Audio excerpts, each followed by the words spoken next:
Welcome to In-Silico Trials Real Impact, the In-Silico UK podcast that's revolutionizing the way we think about medical innovation. I'm Professor Alejandro Frangi from the University of Manchester, and I'll be your guide through this fascinating world of in-silico technologies. In each episode, we'll dive into cutting-edge research and groundbreaking news that are shaping the future of medical product development and regulation. From computational modeling to simulated clinical trials, we are exploring how digital approaches are transforming healthcare, making it safer, more efficient, more equitable, and incredibly precise. So, whether you're a researcher, regulator, a member of the public, or a patient representative, or simply curious about the future of medicine, tune in as we unravel the complex world of in-silico methods and their real-world impact. Get ready to discover how computer-simulated trials are leading to very real breakthroughs in patient care. In-Silico Trials Real Impact, where algorithms and data are saving lives. Let's begin.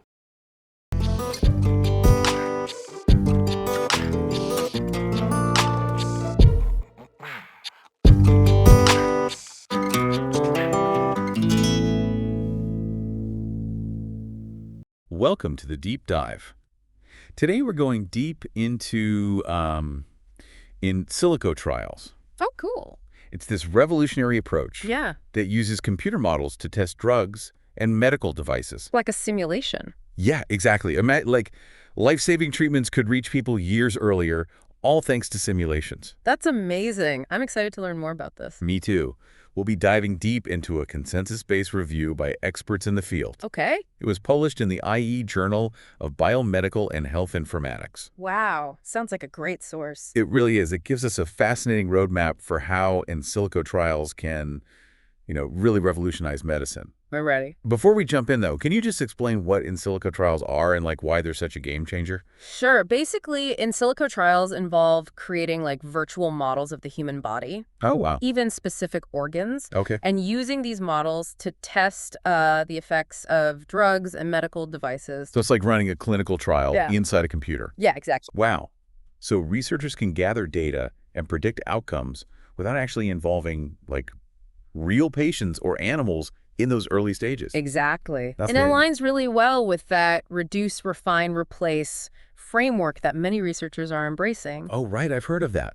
So essentially the goal is to reduce reliance on animal testing, refine experiments, and ultimately replace traditional methods altogether in certain cases. Exactly. That's a really powerful concept. Yeah. So using computing to make research more ethical, efficient, and beneficial for patients. Precisely. I like it.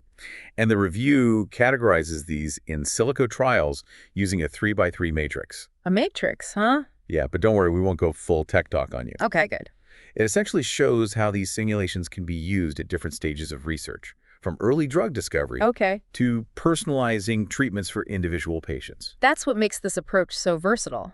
In-silico trials can be used to optimize early-stage drug development, predict potential side effects, and even personalize medicine. Wow. By identifying the best candidates for clinical trials. So instead of a one-size-fits-all approach, we're moving towards a future where treatments can be tailored to your specific needs? Exactly. Like your genetic makeup? Exactly. Imagine a world where your doctor can create a digital twin of you. A digital twin? What's that? It's a virtual representation of you. Right. That can be used to simulate how you might respond to different interventions. That's incredible. Using your health data to test treatments specifically tailored to your body. Pretty amazing, right? Yeah, it's like having a personalized medical simulation. Yeah. That helps your doctor make the most informed decisions about your care. Precisely. Speaking of real-world applications, the review highlights some really intriguing examples of how in-silico trials are already making a difference. Yeah. I'm really excited to hear about this. For example, researchers used an in-silico trial to determine the optimal size and placement of the real heart, total artificial heart in cows. Oh, wow. So they're already using this for real medical devices. Yep. And it potentially saved numerous animals from invasive procedures. Wow. And helped refine the design of the device before human trials. That's a fantastic example of how in-silico trials can benefit both human and animal health. Yeah, absolutely. It's not just about replacing animal testing.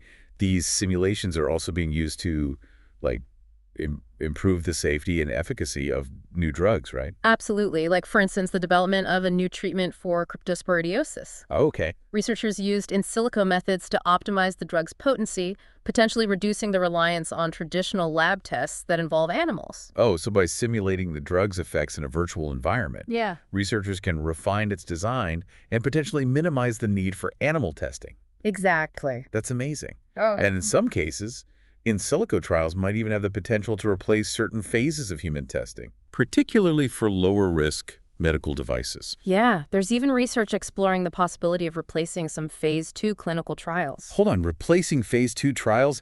That feels like a big leap. Yeah. How can we be sure that a computer model is a good enough substitute for, like, real-world testing in humans? Well, it's a valid concern. Yeah. And one that researchers are taking very seriously. Yeah? The accuracy and reliability of these models are, paramount. Of course. There's a lot of work being done to develop rigorous standards like good simulation practice or GSP guidelines. GSP guidelines. So it's like a rule book for in silico trials. Yeah, pretty much, to make sure they're held to the highest scientific standards. Makes sense. So while the technology is still evolving, Yeah. there are clear efforts to ensure these simulations are as accurate and reliable as possible. Absolutely. And as these models continue to improve, they hold the promise of transforming how we approach drug development and healthcare as a whole. This is all incredibly fascinating. Yeah. And it sounds like in silico trials could have like a profound impact on how new treatments are developed Yeah, and how healthcare is delivered. definitely. But are there any potential downsides or like challenges we should be aware of? Of course, with any new technology, there are considerations to address Right. as the field progresses. One key area is ensuring these models are as robust and reliable as possible, Okay. especially when it comes to representing the diversity of the human population. That makes sense. We need to make sure those virtual models Yeah, reflect the real world exactly. as accurately as possible. Exactly. Another area of focus is on refining the regulatory framework surrounding in silico trials. Okay. As these simulations become more sophisticated, regulatory bodies will need to establish clear guidelines for their use Yeah, I can see that. in drug development and approval processes. So while the potential of in silico trials is enormous, Yeah. there are still some hurdles to overcome Mm-hmm. before they become fully integrated into the healthcare system. That's right. But with continued research, collaboration, and a focus on responsible development, in silico trials have the potential to revolutionize medicine and bring us closer to a future where treatments are more personalized, Yeah. effective, and accessible for everyone. This is a truly exciting frontier in medicine, Absolutely. and I'm eager to learn more about the specific applications and possibilities Yeah, let's do it. of in silico trials. So let's dive into some of the most intriguing examples highlighted in this review. Okay, I'm ready. We'll explore how these simulations are being used to reduce animal testing, predict drug toxicity, and even personalize treatment plans for individual patients. Oh, good. Stay tuned, folks, because in the next part of the deep dive, Okay. we'll be exploring real-world examples of how in silico trials are already changing the face of medicine. I can't wait. Yeah, this is really exciting stuff. I know. So we'll see you back here next time on the deep dive. Sounds good. Welcome back to the deep dive. We're like right in the middle of exploring how in silico trials Yeah. are going to revolutionize medicine. Uh-huh. In the last part, we learned how these computer simulations are changing the way we test drugs and medical devices and offering like a faster, safer, and more efficient path to developing these life-saving treatments. I'm excited to hear more about the real-world applications. Yeah, me too. Okay. So what stood out to you in the research Um, about how in silico trials are being used today? well, one area where we're seeing like remarkable progress is Okay. in personalizing treatment plans. Remember those digital twins we talked about? Yeah. Imagine your doctor having a virtual version of you Right. built from your unique health data Oh, yeah? to test different treatment options and predict how you might respond. It's like having a personalized medical simulator Yeah. for each patient. Yeah, exactly. This could really change the game when it comes to making treatment decisions. Right. And the review highlighted this fascinating example of how this is already being done. Oh, well? Researchers used a digital twin model Yep. to determine which abdominal aortic aneurysm patients Oh, wow. actually required treatment. So they were able to use the digital twin Yeah. to decide who needed surgery. Right. By simulating the progression of the aneurysm in individual patients, They could identify those who are most likely to benefit from surgery. So potentially sparing others from unnecessary procedures. Exactly. That's a fantastic example Yeah. of how in silico trials can, like, improve patient outcomes Yeah, while also making healthcare more efficient. exactly. It's not just about developing new treatments. Right. It's about using existing treatments more effectively and tailoring them to individual needs. Precisely. And the applications go far beyond just individual patients. Okay. And silico trials are also being used to study how drugs behave in entire populations, Oh, wow. leading to more targeted and effective public health interventions. What if we could simulate, like, the spread of a disease through a virtual population? Yeah. Yeah. And then test different strategies for containing it. Right. That would be amazing for planning public health responses to outbreaks. Yeah. And that's just the tip of the iceberg, right? Yeah, absolutely. As these models become more sophisticated, Yeah. they can transform our understanding of, like, complex diseases. Right. Like cancer, Alzheimer's, heart disease. Imagine being able to create virtual models that simulate Yeah. the intricate workings of the human brain Right. and then test potential treatments for Alzheimer's disease Wow. in a virtual environment. That's incredible. Right. You could study the disease process in unprecedented detail, identify new drug targets, and test potential therapies without involving real patients in those early stages. This technology really does feel like a game changer for medical research. It really does. But as with any new tool, Yeah. there are always, like, considerations Of course. that need to be addressed. Yeah. What are some of the challenges or limitations of in silico trials that researchers are working to overcome? One of the key challenges is ensuring that these models are as realistic and representative of the human population as possible. Okay. Yeah, that makes sense. We need to make sure they take into account factors like age, gender, genetics, and lifestyle Right. to avoid biases in the results. We wouldn't want a model that only reflects a narrow segment of the population. Right. It needs to be inclusive and representative of the diversity we see in the real world. Exactly. And that requires a lot of data. Yeah. Researchers are constantly working to improve the accuracy and sophistication of these models Okay. by incorporating more data from diverse sources, including clinical trials, genetic databases, and even wearable health trackers. It sounds like a massive undertaking. It is. How are researchers ensuring these models are being developed responsibly and ethically, Right. especially with all the data involved? Transparency and collaboration are key. Okay. The scientific community is actively engaged in developing standards and guidelines Right. for the ethical use of data in silico trials. Hmm. The focus is on ensuring that data is used responsibly with appropriate privacy protections in place, Yeah. and that any potential biases are carefully considered and addressed. So it's not just about the technology itself. Right. It's about using it responsibly Right. and ensuring that it benefits everyone. Absolutely. And another challenge is the need for ongoing validation. No. We need to constantly compare the predictions of these models with real-world outcomes. Right. To make sure they're accurate and reliable. So it's not a set it and forget it kind of technology. Exactly. There's continuous improvement and refinement happening. Yeah, and that's why collaboration between researchers, clinicians, and regulatory bodies is so important. Yeah, makes sense. By working together, we can ensure that in silico trials are used safely, ethically, and effectively to advance medical knowledge and improve patient care. Now, you mentioned earlier that in silico trials could potentially replace some phases of human testing, Yeah. particularly for lower-risk medical devices. Right. Can you elaborate on that a bit more? Sure. Imagine a future where certain medical devices, Okay. especially those with well-established safety profiles, Yeah? could be approved based on the results of in silico trials alone. Wow. This could significantly reduce the time and cost of bringing new devices to market, making them more accessible to patients sooner.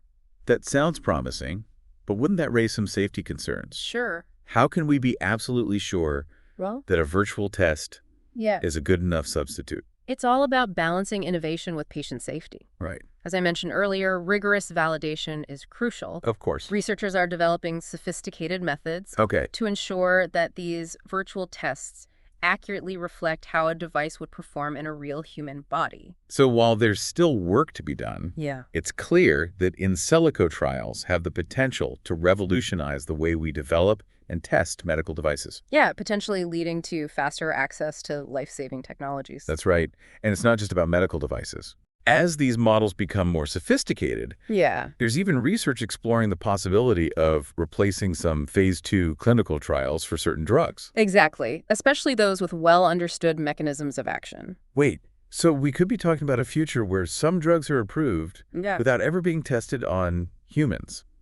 It's a possibility Wow. that researchers are actively exploring, Yeah. but safety remains paramount. Of course. Any decision to replace human trials with in silico simulations would require rigorous validation, careful consideration of ethical implications, and a robust regulatory framework. This is all incredibly fascinating. Yeah, And it's clear that in silico trials are pushing the boundaries of what's possible in medicine. absolutely. But as we venture further into this, like, uncharted territory, Yeah, it's important to remember that technology is only part of the equation. I couldn't agree more. The human element will always be essential in healthcare. Right. We need to ensure that in silico trials are used to enhance, not replace, the expertise and judgment of healthcare professionals. It's about using this powerful technology to empower doctors and patients to make more informed decisions together. Exactly. And as we move towards a future where in silico trials become more integrated into healthcare, it's important to have open and honest conversations about their potential benefits, limitations, and ethical considerations. We need to approach this new frontier in medicine with a sense of responsibility, collaboration, and a shared commitment to improving patient care. I agree. Now, in our final segment, Okay.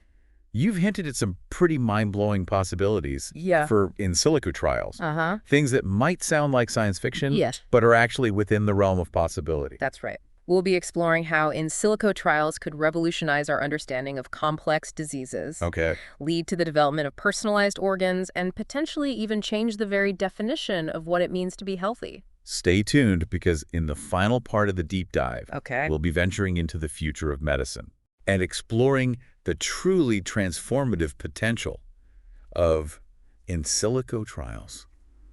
Welcome back to the deep dive. We've been on this journey, Yeah. exploring the world of in silico trials, Uh-huh. computer simulations that are going to, I think, transform medicine as we know it. Yeah. We've talked about how they can speed up drug development, personalized treatments, Right. and even help reduce the reliance on animal testing. Absolutely. Now, in this final part, we're going to push the boundaries of your imagination Correct. and explore some of the, like, truly mind-blowing possibilities Okay, let's do it. that lie ahead. I'm excited. I'm ready to be blown away. Yeah, We've already touched on some pretty amazing applications, we have. but I know you've hinted at some things that sound Yeah. almost like science fiction. Right. What are some of the more, like, speculative yet still plausible ways Okay. that in silico trials could change medicine? Well, imagine a world where we could create virtual models of entire organs, or even systems within the body, with incredible detail and accuracy. So instead of just looking at a single cell or tissue, we could simulate how a disease affects an entire organ, Yeah. or even the interactions between multiple organs. Exactly. Like, for example, think about a disease like heart failure. Okay. It's not just a problem with the heart itself. It affects the lungs, the kidneys, other organs as well. Yeah. With in silico trials, we could create like a virtual disease ecosystem A virtual disease ecosystem. that captures the complex interplay of all these systems. That's incredible. What kind of insights could we gain from studying that? We could test how different drugs or therapies might affect not just the heart, but the entire body. Oh, wow. This could help us develop treatments that are more effective and have fewer side effects. Right. We could even use these models to identify new drug targets Okay. that we might have missed with traditional research methods. So it's like having a virtual laboratory Yeah, for the entire human body. exactly. Wow. And the implications for personalized medicine are huge, right? You could potentially simulate how a specific patient's body would respond to a particular treatment Exactly. based on their unique physiology and genetic makeup. Absolutely. And the applications go far beyond just treating existing diseases. Okay. What if we could use in silico trials to design and test new organs or tissues for transplantation? Wait, you're talking about growing organs in a computer? Not quite growing them, but designing and testing them. Okay. Imagine using a computer model to simulate the growth and development of a new liver, for example, Oh, wow. tailored to the specific needs of a patient on the waiting list for a transplant. That sounds like something straight out of a science fiction movie. It might sound futuristic, but the building blocks for this kind of technology are already being developed. Wow. So researchers are making incredible strides. in bioengineering and regenerative medicine. Right. And In-Silico trials will play a critical role in accelerating these advancements. Exactly. So we could potentially see a future where donor organs are no longer needed. It's possible. Because we can create personalized organs on demand. Right. Using computer simulations and bioengineering techniques. It's a possibility that is becoming more and more realistic. Wow. And think about the implications beyond just transplantation. Yeah. What if we could use these same techniques to repair damaged tissues or even regenerate entire limbs? The possibilities are mind-boggling. Yeah. It feels like we're on the verge of a whole new era in medicine, I agree. where the lines between biology and technology are becoming increasingly blurred. I agree. And as we venture further into this uncharted territory, it's important to remember that these advancements come with ethical considerations Of course. that we need to carefully address. Right. We can't just get caught up in the excitement of the technology without thinking about the potential implications Right. for individuals and society as a whole. Exactly. As In-Silico trials become more powerful and sophisticated, we need to ensure that they are used responsibly and ethically with a focus on patient safety and well-being. We need to have open and honest conversations about the potential benefits and risks and make sure that everyone has a voice in shaping the future of medicine. So it's a call to action for all of us scientists, clinicians, policymakers, patients. Yeah, everyone. To work together to create a future where technology is used to improve human health. Right. In a way that is equitable, accessible, and beneficial for all. Well said. And to our listeners, as we conclude this deep dive into the world of In-Silico trials, I encourage you to stay curious, stay engaged, and stay informed. This is a rapidly evolving field, and the next decade will likely bring about even more remarkable breakthroughs that could reshape the very foundations of healthcare. It's an exciting time to be alive, and I'm incredibly grateful that we had the opportunity to explore this fascinating topic together today. Thank you for joining us on the Deep Dive.